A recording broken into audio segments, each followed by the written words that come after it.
여러분 안녕하세요. 이 박사입니다. 오늘 중국 정부가 1사분기 GDP 성장률을 발표했습니다. 우리 모두는 이번 1사분기 중국의 GDP 성장률은 매우 나쁠 것으로 생각을 했지만 중국 정부가 발표하는 GDP가 언제나 조금은 미화된 부분이 있을 거라고 생각들을 많이 하기 때문에 과연 어떤 숫자가 나올까가 궁금했었습니다. 28년 만에 처음으로 마이너스 성장률을 발표를 했습니다. 그것도 마이너스 6.8%라는 상당한 숫자죠. 사실 미중 무역 전쟁의 효과에다가 팬데믹이라는 상황까지 겹쳐서 중국의 경제 상황은 최악의 길로 가고 있다는 것을 전 세계 누구나 다 알고 있습니다. 단지 궁금한 것은 어느 정도이냐라는 것이죠. 줄리안 에반스 프리차드 같은 사람은 이번에 발표된 마이너스 6.8%도 실제와는 거리가 꽤 있을 거라고 의심을 합니다. 실제 상황은 더 나쁠 거라는 것이죠. 오늘 저는 이렇게 악화되어가는 중국 경제를 한번 점검해 보려고 하는데요. 먼저 첫 순서로 중국의 기업들에 대해서 분석을 해보려고 합니다.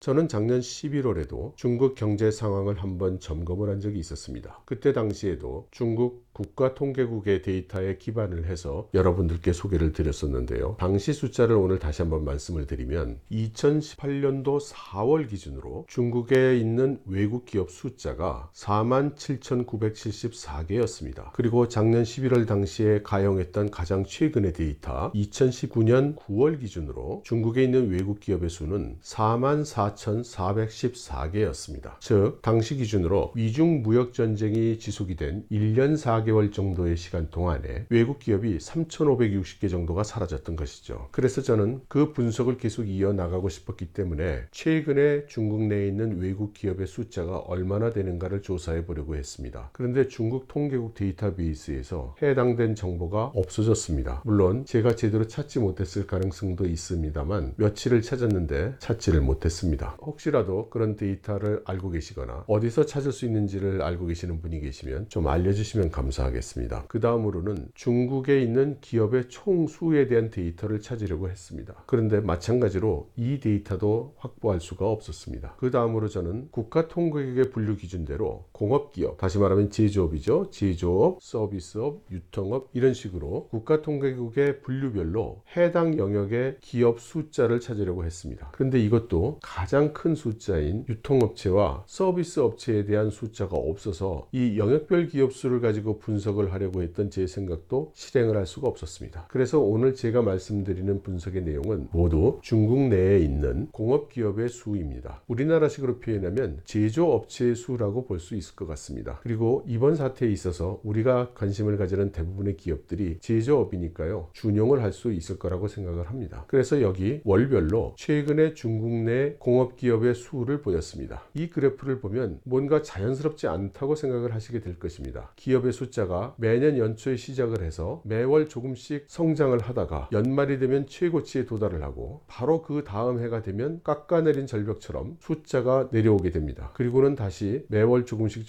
늘어나는 그런 양상을 되풀이를 하죠. 이 그래프는 좀 오해를 살 수도 있는 모습이라고 생각이 되는 것이 연도 중간에 매월 기업 수가 증가를 하게 되면 굉장히 경제가 호전되고 있는 것처럼 보일 것입니다. 반면에 매년 연초가 되면 지난해 연말에 있던 기업 수보다 상당한 수로 기업 수가 줄어들기 때문에 이것은 엄청난 경제적인 충격파가 온 것으로 이렇게 해석이 될 수도 있기 때문이죠. 여기서 보조적으로 살펴야 할 것이 손실 기업 수입니다. 노란 선으로 표현이 되어 있고 그 해당되는 눈금은 오른쪽에 표현이 되어 있습니다. 이 손실 기업 수를 보면 전체 공업 기업 수가 계속 늘어나고 있는 것과는 달리 매달 점점 줄어드는 것을 알 수 있습니다. 이것 역시 오해를 불러일으킬 수 있는 패턴이죠. 연초에 손실이 나고 있는 적자 기업의 수가 제일 높다가 매달 적자 기업의 수가 감소를 합니다. 그러니까 연도 중간에는 경제가 점점 나아지고 있는 것으로 이렇게 보여질 수 있는 것이죠. 그렇지만 해가 바뀌면 갑자기 손실을 보이는 기업 수가 대폭 증가를 합니다. 여기에 대해서 제가 생각해 본 설명은 이렇습니다. 중국 내에서 기업 활동을 하다가 적자가 심해져서 더 이상 기업 행위를 하기가 어렵다고 생각이 되면 사람들은 회사 문을 닫을 것입니다. 것입니다. 기업을 청산을 해야 되고 세웠던 법인도 이제 취소를 해야 되겠죠. 그런데 실제 중국에서 한번 설립했던 기업을 문을 닫으려고 해보면 이것이 녹록지 않게 장기간의 시간을 요구한다는 것을 아시게 될 겁니다. 회사 문을 닫기 위해서는 여러 가지 증빙 서류를 제시해야 됩니다. 모든 세금을 완납했다는 세금 완납에 대한 증명도 필요하고 종업원들에 대한 모든 임금과 혜택을 다 주었다는 그런 증명도 필요하고 거래처에 지불하지 않은 돈이 없다는 그런 증명도 필요하고 그리고 회사에 대한 감사 보고서도 필요하게 됩니다. 근데 중국의 경우는 회계연도가 모두 12월 결산입니다. 그래서 모든 기업은 회계연도의 시작이 1월 1일에 시작을 해서 12월 30일에 끝나게 되어 있는 것이죠. 결국 회사 문을 닫기 위해서는 이러한 모든 증명을 만들어야 되고 이런 모든 증명을 만들기 위해서는 연말까지 다 가야 합니다. 그래야 연말이 돼서 거래하는 모든 회사의 외상거래라든가 지불금이라든가 이런 것들이 다 세틀이 돼야 회사를 닫기 위한 감사보고서가 가능해지는 것입니다. 그래서 연도 중에 문을 닫아야 되는 경우에는 일단 영업 중지라는 걸 하게 됩니다. 더 이상 기업 활동을 하지 않는다는 거죠. 그렇지만 아직 회사가 청산된 것이 아닙니다. 저는 이런 사항이 이런 그래프를 나오게 하는데 작용을 했다고 생각을 합니다. 기업이 연초에 어떤 숫자로 있다가 계속해서 신규 법인이 만들어지기 때문에 증가를 합니다. 하지만 현실적으로는 중도에 폐업을 한 회사라 할지라도 중간에는 행정적으로 폐업 처리가 되지 않기 때문에 연말까지 그대로 가는 것입니다. 그래서 기업 수가 계속 증가밖에 안 하는 것이죠. 그랬다가 연말이 되고 나서 모든 세틀이 끝나고 드디어 회사가 청산이 되면 그 다음 해에 있어서야 비로소 기업 수의 감소로 반영이 되는 것이죠. 똑같이 손실 기업의 수도 그렇게 설명을 할 수가 있습니다. 기업이 손실이 나게 되면 이제 회사를 그만두겠다고 영업정지를 한 그 순간부터는 더 이상 손실이 안 나는 것입니다. 그렇지만 회사가 청산된 것은 아니기 때문에 회사 수로는 존재를 하는 것이죠. 그래서 손실 기업 수도 시간이 감에 따라서 점점 줄어드는 것으로만 나오다가 연말이 지나고 나서 그 회사가 완전히 정리가 되고 나면 당해년도의 손실이 모두 한꺼번에 반영이 되는 것이죠. 그런 연유로 공업기업 수의 추이가 이렇게 톱니바퀴와 같은 모양을 그리게 되는 것입니다. 저는 그렇게 생각을 합니다.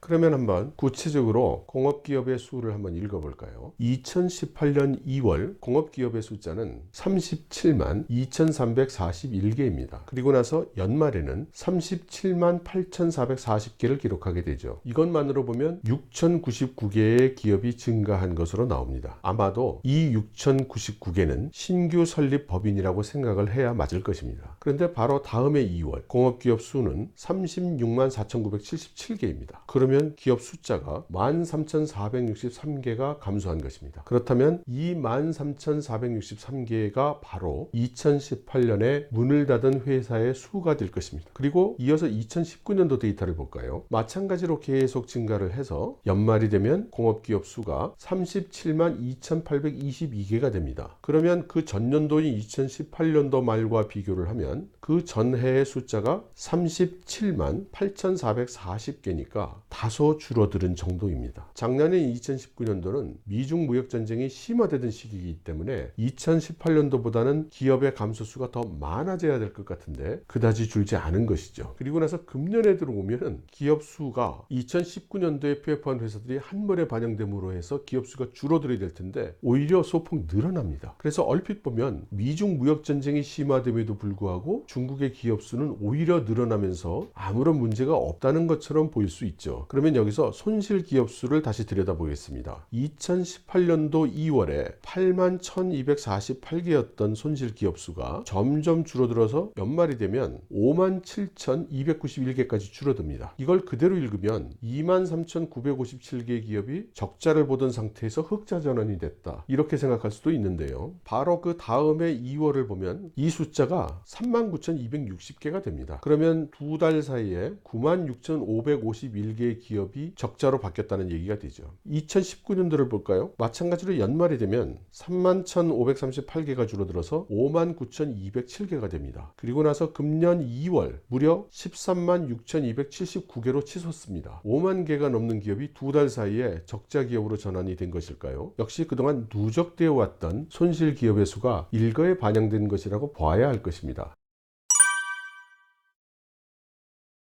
여기서 공업기업 중에서도 외국 기업만 따로 그래프를 살펴보도록 하겠습니다. 변화하는 패턴은 전체 중국 내 기업과 다르지 않습니다. 모든 외국 기업은 아니지만 제조업을 하고 있는 외국 기업들이 얼마나 증가하고 감소하고 있는지를 바로 이 연말과 다음해 연초 사이의 차이에 의해서 추정을 해볼 수가 있을 것입니다. 2017년도 말에서 2018년도로 갈 때를 보면 각각 49,911개에서 48,194개가 됩니다. 그래서 외국 기업이 이때 1,717개가 감소했다는 것을 알 수 있죠. 그리고 2018년도 말과 19년도 초를 보면 각각 47,736개에서 46,249개가 되죠. 마찬가지로 1,487개가 감소를 합니다. 그러면 2018년도 말과 비교해서는 조금 감소폭이 줄어든 것이죠. 그런데 작년 말에서 금년 초로 오면서는 1,115개 정도만 줄어서 감소세가 마치 줄어든 것처럼 보입니다. 그렇지만 작년 말에서 금년 초로 넘어올 때 손실 기업 수를 보면 급격히 증가를 한 걸 알 수 있습니다. 2019년도 말에 손실 기업 수가 9,781개였는데 같은 기간에 외국 공업 기업 수가 44,628개였으니까 21.9%가 손실을 기록했다는 꼴이 됩니다. 그리고 금년 초에 보면 손실 기업 수가 21,432개. 그러면 동기의 외국 공업 기업 수 기반으로 볼 때 49.3%에 해당이 됩니다. 이것은 작년도에 중국에서 제조업을 하고 있던 외국 기업의 절반이 손실을 보았다는 그런 뜻으로 해석이 되는 것이죠.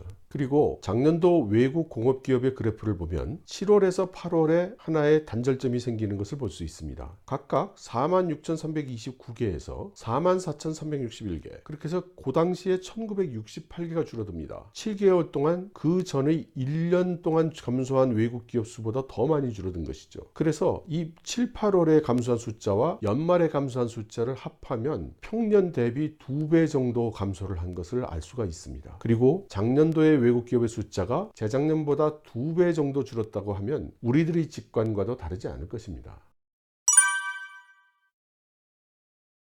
그리고 마지막으로 공업기업 중에서 중국의 민영기업만 따로 한번 도시를 했습니다. 시간축에 따른 패턴은 역시 동일하게 나타납니다. 그리고 여기에서도 2019년 8월에 가서 민영기업 수가 갑자기 대폭 증가한 것을 볼 수 있습니다. 7월과 8월 각각 21만 6,881개에서 22만 9,762개로 증가를 해서 한 달 사이에 12,881개라는 기업 숫자가 증가하는 것입니다. 따라서 외국 기업은 같은 기간에 1968개가 줄어들었지만 중국 민영기업이 10,000개 이상 늘어나면서 파묻혀버린 것이죠. 중국의 공업기업 수를 모두 합계를 해놓고 봤을 때는 예년과 똑같은 모양이 나타난 것입니다. 그리고 이 증가는 대규모 창업임에 틀림이 없는 것이 손실 기업 수에 영향을 주지 않고 있기 때문입니다. 그러면 작년도 7, 8월경에 통상 연초에나 정리가 가는 법인이 어째서 갑자기 외국 기업의 경우 대폭 감소를 했으며 또 이 시기에 갑자기 민영기업의 창업이 집중된 이유는 무엇일까요? 외국 기업에게는 경영 환경이 굉장히 나빠졌지만 중국 민영기업에게는 경영 환경이 갑자기 좋아진 것일까요? 한마디로 외국 기업이 물러나면서 중국 민영기업은 장사하기가 굉장히 좋아진 것일까요? 그래서 민영기업의 매출 추이를 따로 보았습니다. 그런데 이 매출 추이는 증가하고는 있지만 급격한 상승이나 급격한 하강은 나타나지 않습니다.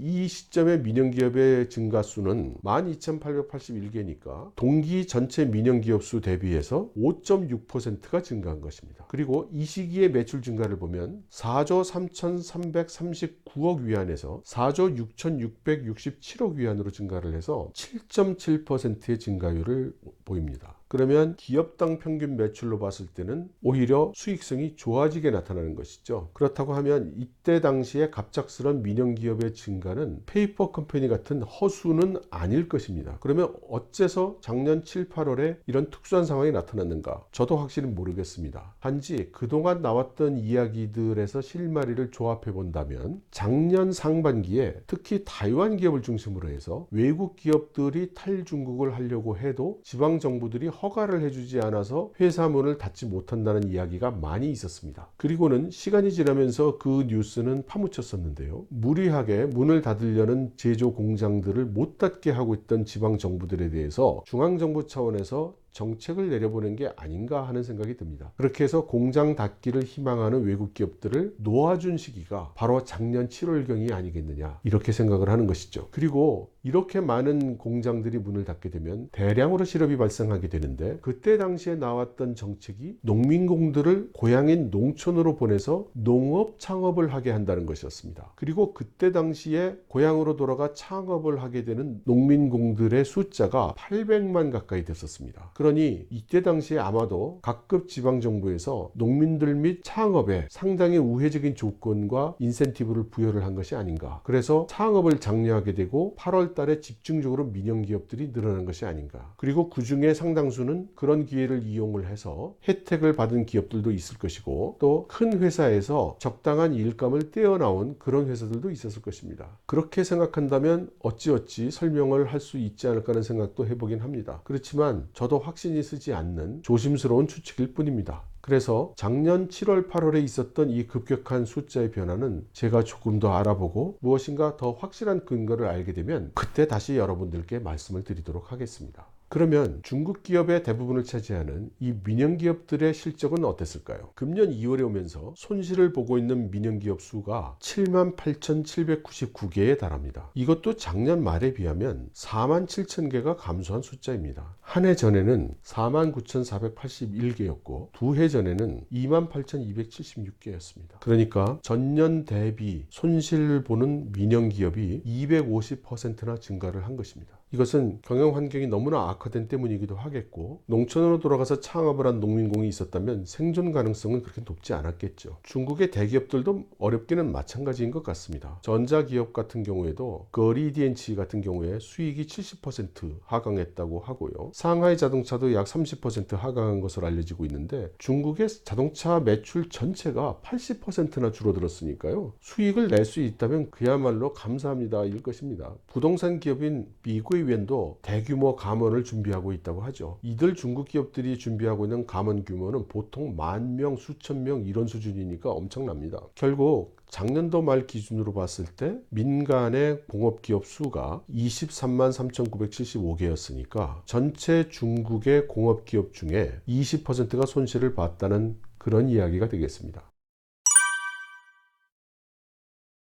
그러면 여러분 정리를 해볼까요? 미중 무역전쟁이 본격화된 작년에 외국 기업이 만든 제조기업들은 두 회사 중에 한 회사는 손실을 봤다는 뜻이 됩니다. 그리고 중국의 민간에서 만든 제조회사들은 5개 회사 중에 한 회사는 적자를 봤다는 뜻이 되는 겁니다. 금년 들어서 세계적인 질병 상황으로 인해서 작년의 미중 무역전쟁의 조건 같은 것은 너무나 감사하게 느껴질 정도입니다. 그러면 외국 기업 중에 손실을 내고 있지 않았던 절반도 금년에는 손실을 낼 가능성이 너무나 크겠죠. 게다가 미국, 일본, 유럽 모두 중국에서 나오도록 정부 차원에서 각종 우대 조치를 취하고 있으니 사실상 대부분의 외국 기업들의 공장은 중국에서 철수해 나갈 것이라고 봐야 할 것 같습니다. 중국 시장을 타겟으로 한 공장이 아니라는 말이죠. 그리고 5회사 중에 한 회사가 적자를 냈던 중국의 민영 공업기업은 역시 그 이상으로 데미지를 입을 것으로 생각이 되니 얼마나 더 손실을 보겠는가는 말하기 어려워도 감각적으로 말한다면 금년에 적자를 내는 중국의 공업기업 수가 30-40%를 넘을 것이라고 해도 어쩌면 너무 과소평가를 하는 것인지도 모르겠습니다. 그러면 이 두 가지 상황을 합친다면 금년도 중국의 제조업은 참혹한 상태가 되리라고 생각합니다. 이 상황을 벗어날 수 있는 길은 이번 질병 상황이 조기에 종식이 돼서 수요가 신속하게 과거와 같은 상황으로 돌아오기를 바라는 수밖에 없을 것 같은데요. 정말 쉽지 않은 일인 것 같습니다. 그리고 이렇게 많은 제조 기업들이 경영 악화에 신음하게 된다면 그 다음 사태는 대규모